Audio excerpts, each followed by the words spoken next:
안녕하세요. 오늘 저희가 함께 깊이 파고들 주제는 바로 워시세일 규정이 적용되었을 때 새로 취득한 주식의 세금 기준액, 텍스 베이시스를 어떻게 계산하는지 이겁니다. 네, 안녕하세요. IRS 퍼블리케이션 500 같은 자료들을 바탕으로요. 이 복잡해 보일 수 있는 세금 규정을 당신이 아주 쉽고 명확하게 이해할 수 있도록 한번 얘기 나눠볼게요. 준비되셨나요? 네, 좋습니다. 워시세일 이거 은근히 자주 접하게 되는 규정이죠? 그렇죠. 자, 그럼 바로 시작해보죠. 일단 워시세일이 뭔지부터 간단히 짚고 넘어가면요. 손실을 보고 주식을 매도한 다음에 그 매도일 전후 30일, 그러니까 총 61일 기간 안에 말이죠. 동일하거나 아니면 실질적으로 유사한 주식을 다시 매수하는 경우 그때 그 손실에 대한 세금 공제를 바로는 허용하지 않는 그런 규정입니다. 아, 그러니까 팔고 나서 금방 다시 사면 손실 봤어도 당장은 세금 혜택을 못 본다 이런 거군요. 맞습니다. 이게 단기적인 어떤 세금 회피 이런 걸 좀 방지하기 위한 목적이 크죠. 그렇군요. 근데요, 그럼 이 허용되지 않은 손실은 그냥 사라지는 건가요? 제가 만약에 손해보고 팔았는데 그걸 인정 못 받으면 그냥 제 손해로 끝나는 건지.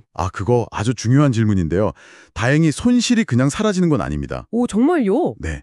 허용되지 않은 그 손실액은요. 새로 매수한 주식의 취득 원가, 이걸 이제 세법에서는 세금 기준액, 즉 텍스 베이시스라고 부르는데 여기에 더해집니다. 아하, 기준액에 더해진다. 그렇죠. 이게 핵심입니다. 그러니까 이 조정은 나중에 그 새로 산 주식을 매도할 때까지 손실 공제를 약간 뒤로 미루는, 이연시키는 효과를 갖는 거죠. 아, 그렇군요. 손실이 나중에라도 반영될 여지가 있다는 거네요. 그럼 좀 더 쉽게 이해할 수 있게 예를 한번 들어볼까요? 네, 그게 제일 좋죠. 예를 들어 당신이 A 주식 100주를 한 주당 $10, 총 $1,000에 매수했다고 가정해 볼게요. 네, $1,000. 근데 주가가 좀 떨어져서 이걸 주당 $7.5, 총 $750에 매도했어요. 그럼 $250 손실이잖아요. 그렇죠. $250 손실. 그런데 팔고 나서 한 15일 후에 마음이 바뀌었는지 아무튼 다시 A 주식 100주를 이번에는 주당 $8, 총 $800에 매수했습니다. 바로 이 경우네요. 15일 후니까 30일 이내에 동일 주식을 다시 산 거죠.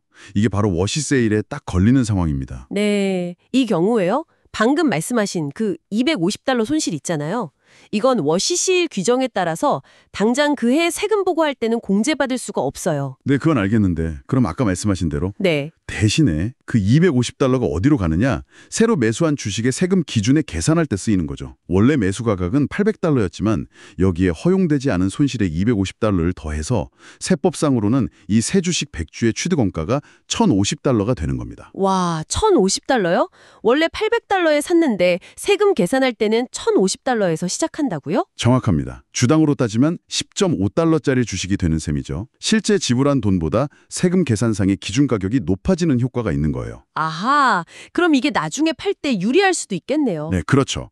예를 들어서 이 새로 산 주식을 나중에 주당 $12, 총 $1,200에 매도한다고 해보죠. 네, $1,200. 그럼 양도소득을 계산할 때 $1,200에서 빼는 기준액이 $800가 아니라 조정된 $1,050가 되는 겁니다. 아, 그래서 양도소득은 1200 빼기 1050, 이퀄 $150만 잡히는 거죠. 오, 그러네요.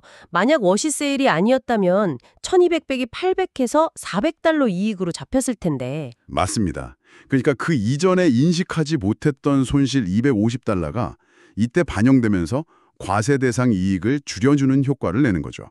손실이 사라진 게 아니라 그냥 다음 거래로 이연된 거라고 보시면 됩니다. 그렇군요. 세금 기준액이 조정된다는 건 이제 확실히 알겠습니다. 근데 혹시 또 다른 영향도 있나요? 네. 또 한 가지 정말 중요한 점이 있습니다. 바로 보유기간, 홀딩 피리어드인데요. 보유기간이요? 그건 또 왜요? 이것도 같이 따라오거든요. 워시세일로 새로 취득한 주식의 보유기간을 계산할 때는요. 이전에 손실 보고 팔았던 그 주식의 보유기간까지 합산해서 계산합니다. 잠깐만요. 보유기간을 합산한다고요? 그럼 예를 들어서 제가 아까 그 A 주식을 팔기 전에 5개월 갖고 있었다면요? 네. 5개월 보유했다면 새로 산 주식은 매수한 첫날부터 이미 5개월을 보유한 것으로 간주하는 겁니다. 와, 신기하네요. 그럼 새로 산 주식은 하루만 갖고 있어도 5개월 플러스 1을 보유한 게 되는 거군요. 그렇죠. 근데 이게 왜 중요한 거죠? 보유기간이 길고 짧은 게 세금이랑 상관이 있나요? 그럼요. 아주 중요하죠. 왜냐하면 자본이득에 대한 세율이 보유기간에 따라 달라지기 때문입니다. 보통 1년 이상 보유하면 장기 자본이득으로 분류되잖아요. 네네. 장기 보유하면 세율이 좀 낮죠. 맞습니다. 그런데 워시세일 때문에 보유기간이 이렇게 합산되면 새로 산 주식을 실제로는 몇 달 보유하지 않고 금방 팔아도 합산된 기간 덕분에 1년을 넘겨서 장기 보유로 인정받을 수도 있는 거죠. 아, 그럴 수도 있겠네요. 단대로 단기 보유가 될 수도 있고요. 네, 상황에 따라서는요. 어쨌든 이 보유기간 합산이 장기냐 단기냐를 가르고 결국 내야 할 세금 액수에 직접적인 영향을 줄 수 있다는 겁니다. 그렇군요.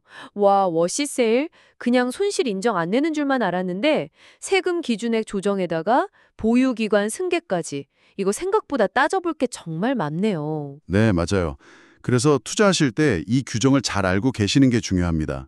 혹시 우리가 이걸 어디서 확인할 수 있나요? 연말에 세금 보고할 때 보면. 네.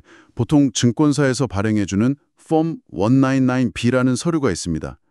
거기에 보면 박스 1G 항목에 워시세일 loss disallowed라고 해서 워시세일로 인해 공제가 불어된 손실액이 표시될 수도 있어요. 아, 199B 서류의 박스 1G. 네, 그거 한번 확인해 봐야겠네요. 당신의 거래 중에 혹시 워시세일이 있었는지 알려주는 중요한 정보가 될 수 있겠어요. 네, 그걸 보시면 좀 더 명확하게 파악하실 수 있을 겁니다. 자, 그럼 정리하자면요. 워시세일로 손실 공제가 당장은 불어대더라도 너무 실망하지 마시고요.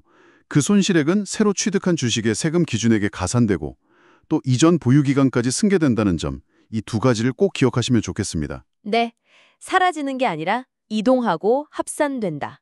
아주 명쾌한 정리네요. 네, 오늘 저희가 워시세일 시 세금 기준의 계산법에 대해 집중적으로 파헤쳐봤는데요. 여기서 한 발짝 더 들어가 보면 사실 더 흥미로운 지점이 또 있습니다. 어떤 거죠? 아까 전문가님께서 실질적으로 동일한 증권이라는 표현을 쓰셨잖아요. 네, 그랬죠. 이게 단순히 같은 회사, 같은 종류의 주식만 의미하는 게 아닐 수도 있다는 거죠. 예를 들어서 당신이 손실 본 A회사 보통주랑 거의 유사하게 움직이는 A회사 우선주를 산다거나 아니면 심지어 A회사 주식에 대한 옵션 계약을 매수하는 경우에도 이게 워시세일로 간주될 수 있다는 겁니다. 맞습니다. 그 범위가 생각보다 넓을 수 있죠. 옵션이나 다른 종류의 주식, 심지어 특정 펀드까지도 해당될 수 있어서 사실 상당히 좀 까다로운 부분입니다. 그렇죠. 이 실질적으로 동일한 증권의 정의가 꽤 복잡하고 해석의 여지도 있어서 이건 다음에 당신과 함께 더 깊이 탐구해 볼 만한 아주 흥미로운 주제인 것 같습니다. 네, 동의합니다. 다음에 기회가 되면 그 부분도 한번 자세히 다뤄보면 좋겠네요. 좋습니다. 오늘 워시세일과 세금 기준액에 대한 저희의 탐구는 여기까지입니다. 다음에 더 흥미로운 주제로 다시 찾아뵙겠습니다.